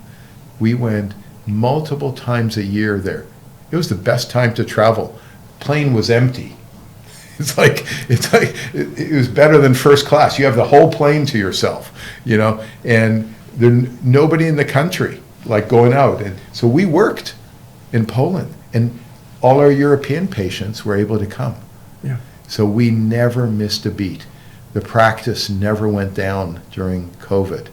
We operated all through COVID. We managed to find workarounds to all the lockdowns, all the challenges of the China ban, the Europe ban, the this, the that. We worked all around it. We never stopped our volume. Our Chinese patients had a hard time. And we used to have a huge number of Chinese patients. And they're now coming to Abu Dhabi. And so this concept of opening up a satellite with your same brand, and when your brand is recognized, Yeah. has only grown the brand. And we are really being pushed to open up in Latin America. And we've identified, I won't get into a lot of details yet, but we've been in touch there with the Ministry of Health. We are working with a local orthopedic group, because you must have boots on the ground. It is irresponsible to set up internationally, operate, and leave. Okay? So we sleep well at night, because after we do surgeries and we leave a week later, okay, we have really good people who are looking after them, people we've trained. And those people, those surgeons, if something were to happen, there was a complication, they could actually handle the complications. Okay? So, plus we're rotating through these countries enough between Dr. Feldman, myself, and the other surgeons that, or if it wasn't urgent, had to be treated right away, one of our other surgeons will be there within a month usually. Yeah. So it's been a really interesting thing, something that you normally only hear hospitals doing, like Cleveland Clinic, Mayo Clinic, Yeah. Johns Hopkins. They set up satellites in some of these places, but you rarely get the actual Cleveland Clinic doc from Cleveland or from Johns Hopkins or from Mayo Clinic. They are local docs that they hire. So it's more the hospital name and brand, but it's not the same docs. We offer the Paley Institute docs, who we feel are an all-star crew, who are offering services at a level and a type that are not available, and those services are now available in Europe. Those services are now available in Asia, okay, and soon in Latin America. Mm-hmm. Tell me about stature lengthening. Where does that fall into this? It's a topic that a lot of people read about. It's popular in the media, and it's in the older days, say 10 or 20 years ago, it was a little more controversial. Now it seems to be less so. Tell me about how that works into the practice. Yeah. Well, thank you for asking that. You know, it's interesting. I've been doing stature lengthening, actually, most people don't realize. I've been doing it from the start.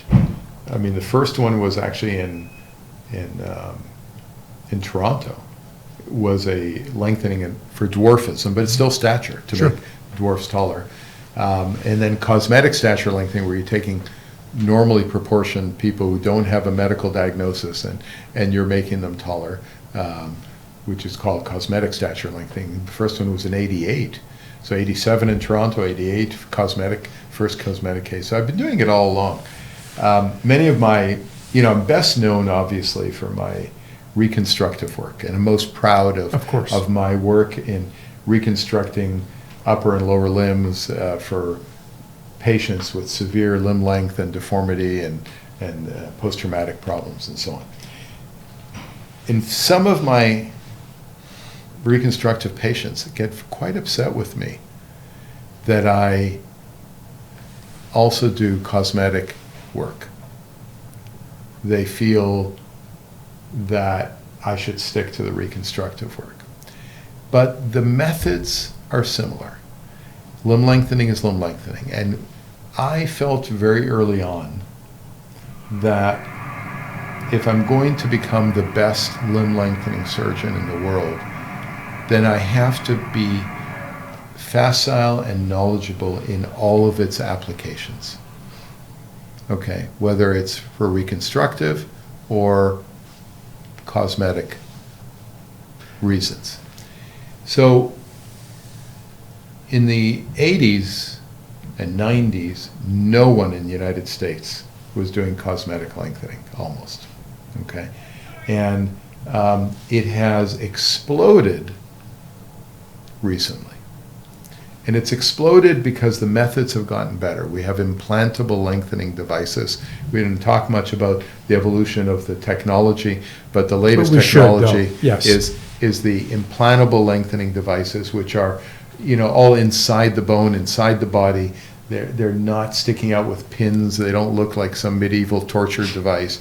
And they're less painful. They're more aesthetic. They're more comfortable. They're easier in some ways, and now they're more ubiquitous. Okay, and for a cosmetic patient, it makes so much more sense than when we were using external fixators, which left all kinds of deep scars and other things, and were the farthest thing from a cosmetic procedure when you think of other cosmetic procedures. So I think those are reasons it's become more available and more interest.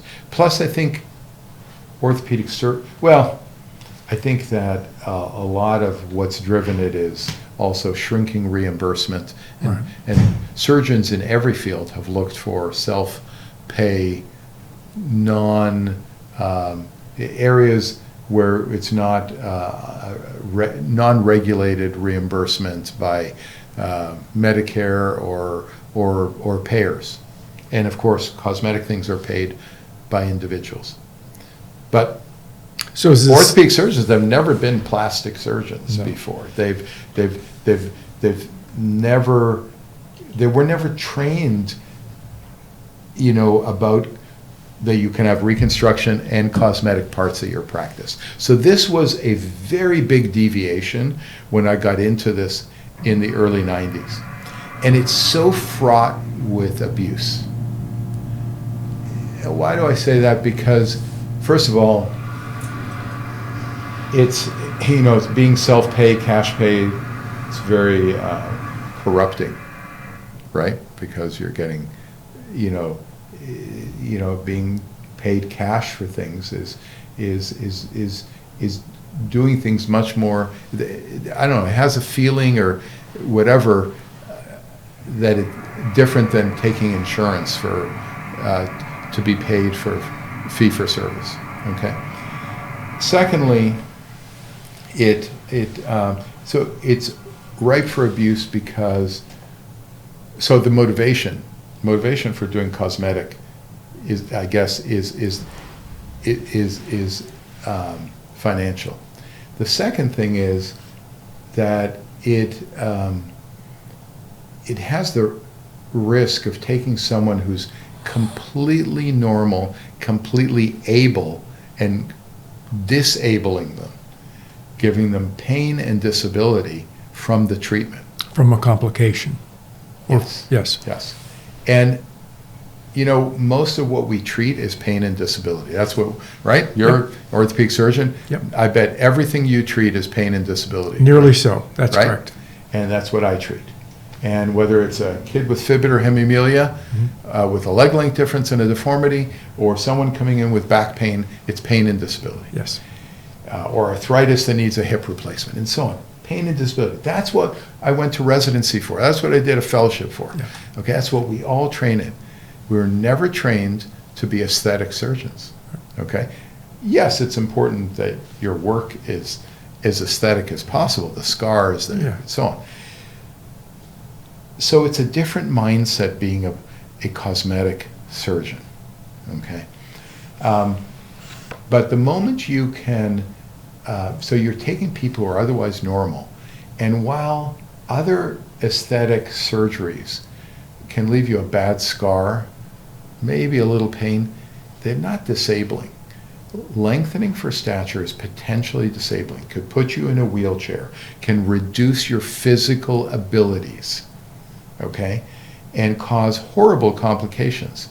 Joint contractures, joint arthritis, joint pain, okay, joint stiffness, can cause non-union, can cause, deformity, can cause, the list, nerve problems, drop foot, etc. Yep. The list is long. There are, because of the mercenary aspect of stature lengthening clinics have arisen all around the world. And they compete with each other on cost. And so in India, they'll do it for $10,000. We can't even buy the implants for $10,000 in the United States, okay? And,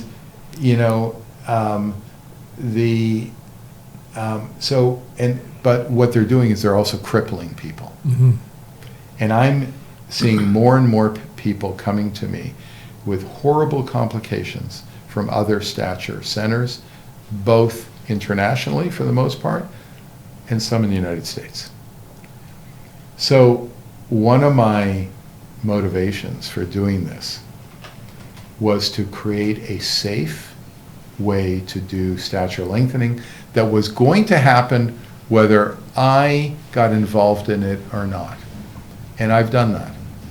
We've created a very safe approach. Our protocol is probably the best in the world, the safest, and the least likely to lead to complications that are permanent. And our stature patients, probably 99% of them get back to prior level of activity without pain, okay? Takes a certain period of time to recover, Mm-hmm. but we know what that is, and we give a realistic education to our patients about that.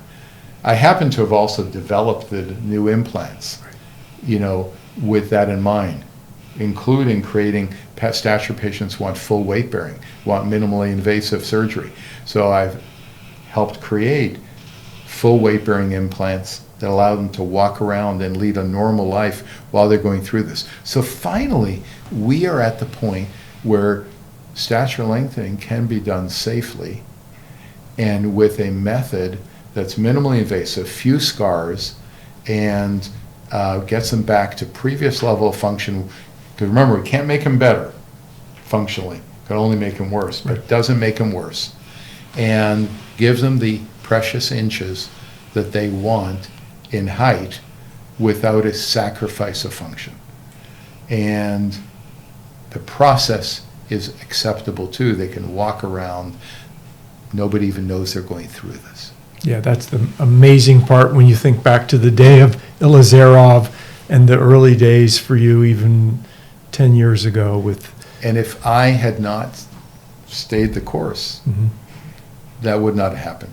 By the way, as a disclaimer, remember I told you I was institutionalized and fully employed for 22 years of my career. Yes. And most of that was developed during those 22 years. Yeah. Not $1 of all those stature patients that I treated for the first 22 years went to me. I was a salaried physician.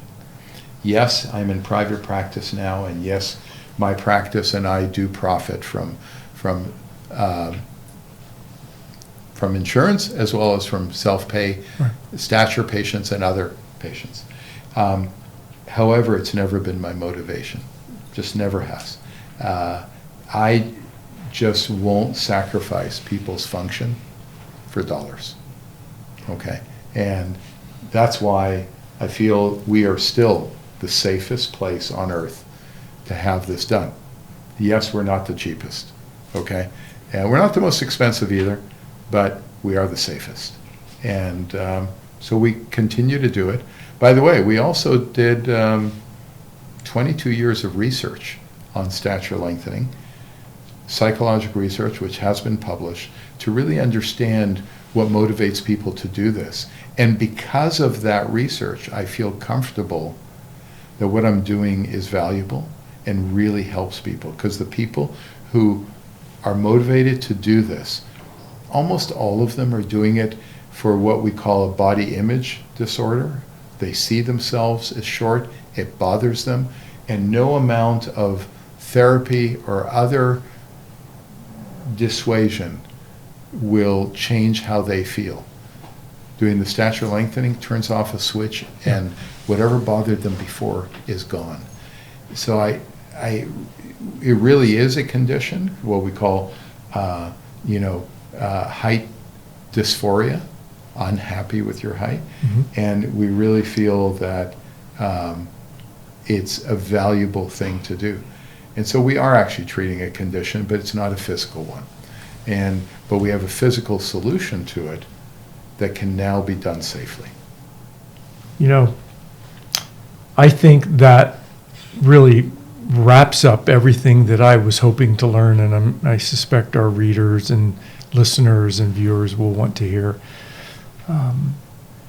I'm really grateful for the opportunity to chronicle your life and your experiences and your accomplishments, and up to knowing that the future is bright for the Paley organization in general. And I look forward to many, many more years of you shepherding these surgeons and more senior partners and junior partners and those that are still going to come.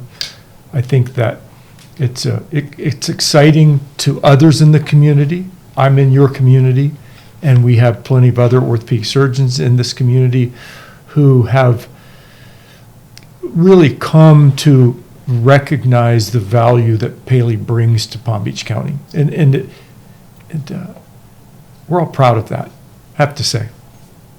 So I look forward to many more days of keeping an eye on things here and talking to you and helping to report on that as it unfolds over time. Appreciate it very much. Well, David, thank you. I mean, you have been an ardent supporter for so many years, and and I now feel proud to be in a town called Beach. Right. I really feel that, my prior experiences prepared me for this, but West Palm Beach allowed me to blossom and become who I am, everything I was meant to be, and allow my full potential to be realized. But, a lot of that is also the support you get from every level. And whether it's been from the town mayor, our Congress people, whether it's been from the hospital, Tenet, or my colleagues like you, who have given me immense welcome and support and made me feel at home in this community. And you in particular have been a diehard supporter, and I really do appreciate everything you've done to that end. I look forward to collaborating with you, and thank you for volunteering to host this podcast, our inaugural one, and for interviewing me. It's my pleasure. Absolutely. Thank you very much, Dror. What an incredible interview that was with Dr. Paley. He's a true visionary in the field who had such an extraordinary impact by revolutionizing modern-day limb lengthening and deformity reconstruction as we know it. His groundbreaking work and relentless pursuit for medical excellence have not only transformed lives, but have also reshaped an entire industry by giving a language to advance orthopedics. Dr. Paley's dedication and achievements stand as a beacon of inspiration and hope in the medical community. As always, I'll have links in the description if you want to reach out to him and his team. Thanks again for listening, and until next time, this is Victor from Cyborg for Life, signing out.